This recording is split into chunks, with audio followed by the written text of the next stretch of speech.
का कोई पिया के बिन चलुए इंजन चापता। नया नया ड्राइवर हरनवा धई धई दाबता।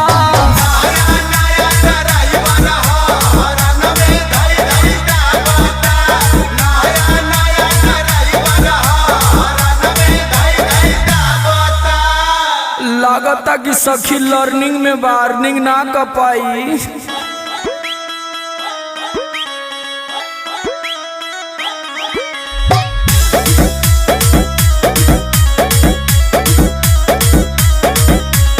पूछ न पावे चुए